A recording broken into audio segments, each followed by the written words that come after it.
I'm a police officer in the southern United States in a suburban department of about 100 sworn officers. I work in a college town. I've been on about 10 years now, made sergeant 4 years ago, but at the time of this story, I was just 2 years on, working night shift patrol. I've been lucky that not a lot has affected me, mentally anyway, during my career. I don't have kids. That's how it gets to you usually. You can build all the mental walls you want, but when you have an emotional connection with your kids and see something happening to kids, the walls mean nothing. Anyway, this one stuck with me. Still makes my hair stand on end, especially when it rains. It was September, just after midnight. I get put on a call of shots fired.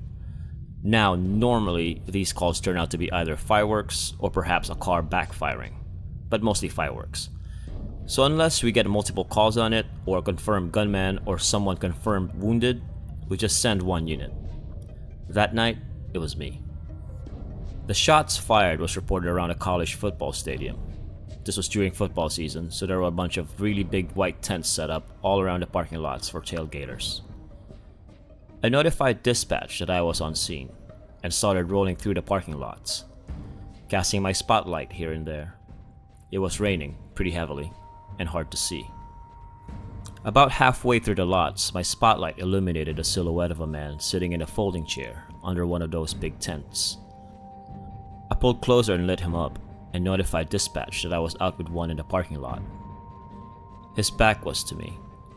He appeared to be hunched forward, as if his elbows were on his knees and his head leaning forward. I walked towards him and started calling out. Can't remember exactly what I said, but something like, "Hey man, you okay? You heard anything strange? Can you come talk to me?" He didn't move or answer.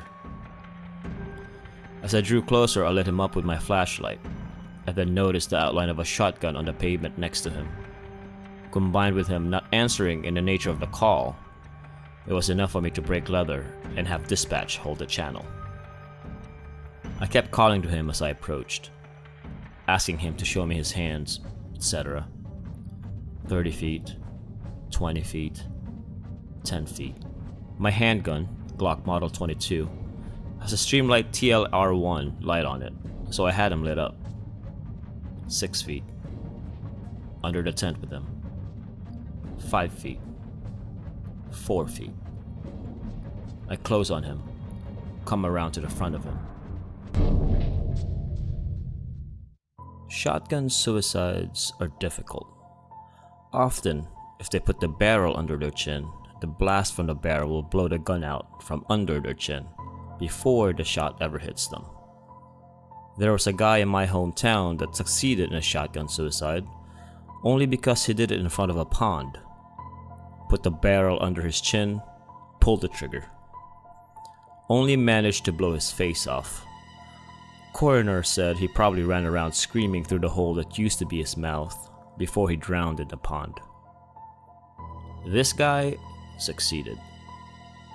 Blew his head clean off.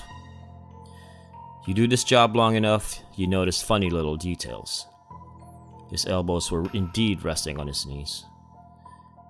It was as though he blew his head off, set the shotgun on the ground next to him, and then leaned forward and rested his elbows on his knees to think about what he'd done. About that time, I noticed that, even though I was under the tent with him, it felt like it was still raining.